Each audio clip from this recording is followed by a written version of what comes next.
नमस्कार साथियों। त्रिपुरा के जंगल में दो बहनें रहती थीं। दोनों ही बहनें बहुत ज़्यादा सुंदर थीं, सुशील थीं।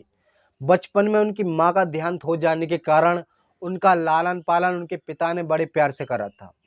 पिता पुरोहित थे, साथ में झूम की खेती भी करते थे।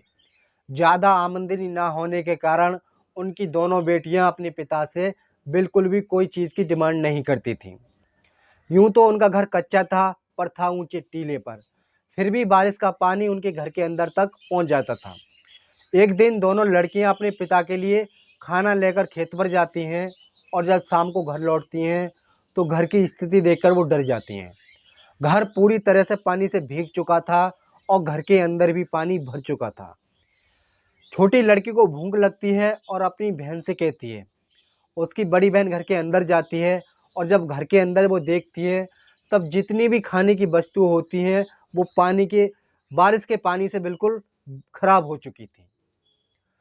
जैसे ही सबका समय बीतता है, जैसे ही उनका समय बीत गया, कुछ दिन के बाद वो अपने मन में ये ठानती है कि जो व्यक्ति मेरे घर की कंडीशन बदलेगा, जो व्यक्ति मेरे घर की काया पलट करेगा, उसी व्यक्ति से मैं शादी करूँगी, अन्यथा नहीं करूँगी। एक दिन दोनों लड़कियां अपने पिता के लिए खाना लेकर खेत पर जाती हैं और शाम को जब खेत से घर आती हैं तब वो अपने घर को देखकर डर जाती हैं, क्योंकि उनका घर पूरी तरह से बदल चुका था, उनकी घर की काया पलट हो चुकी थी। ये मंजर देखकर उसका बाप जो कहता है कि देखो, वन देवी से हमारा दुख देखा नहीं गया और वन देवी ने हमारे घर की काया पलट कर दी। ये बात दोनों लड़की को हजम नहीं होती है। तभी एक दिन ये बड़ी लड़की जो होती है चांदनी रात में घर के बाहर खड़ी होती है। तभी पीछे से एक अजगर सांप निकल के जाता है। तब ये मांजरा देखकर वो समझ चुकी थी कि कहीं ना कहीं अजगर ने ही हमारे घर की कंडीशन बदली है और अजगर ने ही हमारे घर की काया पलट की है। अब धीरे धीरे उस लड़की का प्यार अजगर से बढ़ता चला जाता है। एक दिन उस अजगर को वो खाने पर बुलाती हैं। जो छोटी लड़की होती है उस अजगर को अपना जीजा मान चुकी थी और बड़ी लड़की उसे अपना पति मान चुकी थी। उसका बाप और तीनों लड़की खाना खाती हैं। तभी जो छोटी लड़की होती है अजगर सांप को जीजा कह कहकर पुकारती है और तुरंत वो सांप आ जाता है और खाना खाने के बाद वो चला जाता है। ये मंजर देखकर उसका बाप डर जाता है।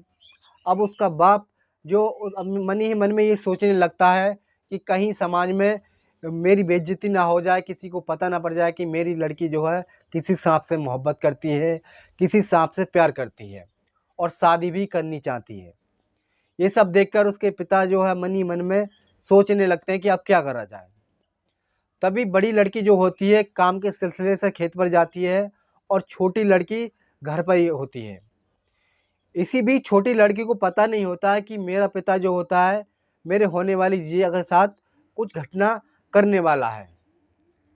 तभी उसका बाप जो होता है आड़ में छिप जाता है और अपनी छोटी लड़की से कहता है कि तुम अपनी जीजा को बुलाओ।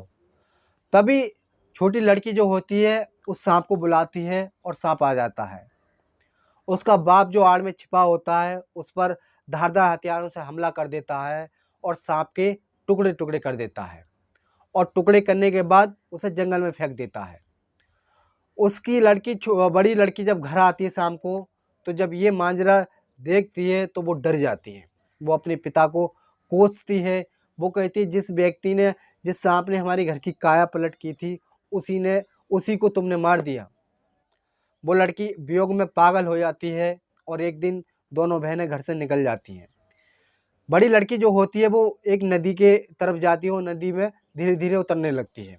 जैसे ही वो नदी के अंदर पहुंच जाती है तभी नदी के अंदर एक सुंदर महल होता है।